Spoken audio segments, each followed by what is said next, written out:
Pensioner संगठन के अध्यक्ष भूपराम वर्मा ने केंद्रीय बजट और आरडीजी बंद होने के मुद्दे पर प्रतिक्रिया देते हुए कहा कि लोगों की पेंशन, एरियर और वेतन आरडीजी पर निर्भर नहीं है। उन्होंने कहा कि राज्य कैबिनेट बैठक में एरियर, पेंशन और सैलरी में देरी या रोक की बात सामने आई थी, लेकिन दिल्ली जाने से पहले मुख्यमंत्री सुखविंदर सिंह सुक्खू ने बयान दिया कि जनता को उनका भुगतान मिलेगा। उन्होंने प्रदेश की वित्तीय स्थिति पर चिंता जताते हुए कहा कि मौजूदा हालत को देखते हुए राष्ट्रपति शासन की संभावना से इनकार नहीं किया जा सकता। उन्होंने चेतावनी दी कि यदि 17 फरवरी तक पेंशनर को भुगतान नहीं किया गया तो संगठन राज्यपाल, राष्ट्रपति और प्रधानमंत्री को ज्ञापन सौंपकर आरोप लगाएगा कि वर्तमान सरकार वित्तीय रूप से प्रदेश चलाने में विफल है। उन्होंने यह भी कहा कि 16 से 18 फरवरी तक प्रस्तावित विशेष बजट सत्र के दौरान यदि स्थिति में सुधार नहीं हुआ और भुगतान नहीं किया गया तो राष्ट्रपति शासन की मांग उठाई जा सकती है। जैसा आप लोगों को पता है कि 2 दिन पहले हिमाचल प्रदेश के जो कैबिनेट हुई और उसमें सरकार के वित्त सचिव ने, प्रिंसिपल सेक्रेटरी फाइनेंस ने एक प्रेजेंटेशन मुख्यमंत्री, मंत्री और विधायकों के सामने रखी, जिसमें उन्होंने सारी जो वित्तीय व्यवस्था है उसका खंगाल दिया। उससे ये लगता है कि ये सरकार बिल्कुल नंगी है और ट्रेजरी में ताले लगने की नौबत आ चुकी है, ऐसा उस प्रेजेंटेशन से सभी को लगा। क्योंकि जो वित्तीय प्रबंधन होता है, ये बजट जब बनता है तो ये कॉन्फिडेंशियल होता है, बजट ब्रांच होती है, इसके लिए ऐसा सार्वजनिक करना ये सरकार की नाकामियों को पेश कर रहा है। जहां तक आरडीजी की बात है, आरडीजी का संबंध पेंशन से और डीए से कोई लेना देना नहीं होता है। ये बेवकूफ बनाने वाली बात है, क्योंकि हर साल बजट का प्रोविजन पेंशन और डीए की एरियर के लिए रखना पड़ता है।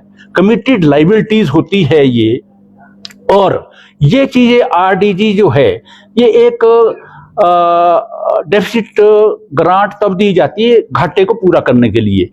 तो सरकार जो प्रेजेंट सरकार है यही इसके लिए जिम्मेदार है। अगर ये मुख्यमंत्री साहब ये बोलते हैं कि जी पिछला था या अगला था, पिछले से कुछ नहीं लेना, जो प्रेजेंट गवर्नमेंट है वो ही आंसरेबल है हर चीज के लिए। पिछली सरकार ने क्या किया उससे कुछ नहीं जवाबदेह आप है।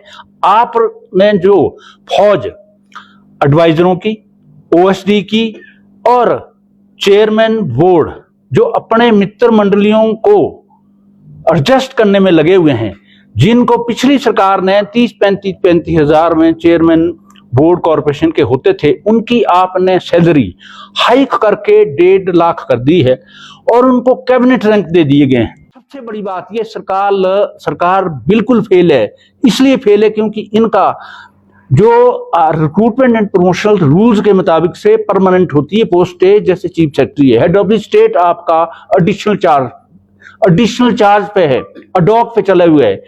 डायरेक्टर जनरल ऑफ पुलिस वो भी अडॉक पे चले हुए हैं, एडिशनल चार्ज उनको दिया हुआ है। इसलिए कि अगर गलत करेगा, अगर मेरे टोन में नहीं चलेगा चीफ मिनिस्टर का, इसलिए उनको रखा हुआ है। रेगुलर इसलिए नहीं कर रहे हैं कि जैसा मैं डिक्टेशन दूंगा वैसे आप जबानी बोलेंगे। तो मेरे को लगता है कि सरकार जो चलने वाली नहीं है।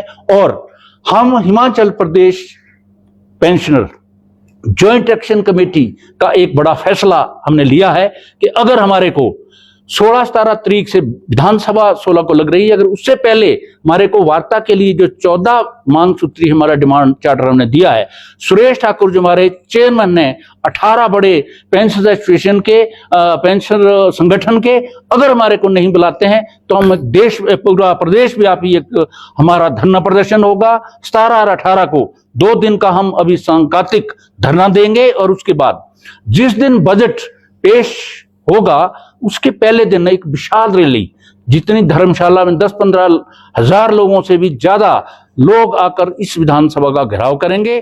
और उसके बाद हमारा धरना प्रदर्शन तब तक जारी रहेगा जब तक कि सरकार या तो रिजाइन दे दे या खुद छोड़ दे, नहीं तो गवर्नर महोदय को हम 18 तारीख को बिल्कुल मेमोरेंडम देंगे कि ये सरकार 360 के तहत, आर्टिकल 360 के तहत इनको सत्ता में रहने का कोई अधिकार नहीं है और फाइनेंशियल इमरजेंसी की रिकमेंडेशन यहां से कर दी जाए और हम अपने रक्षा मंत्री अपने होम मिनिस्टर से और प्राइम मिनिस्टर से और राष्ट्रपति से। हिमाचल प्रदेश का पूरा एक डेलीगेशन पेंशन का जाएगा और हम ये निवेदन करेंगे कि ये सरकार ऑल फ्रंट्स में फेल हो गई है, इतना मेरा कहना है।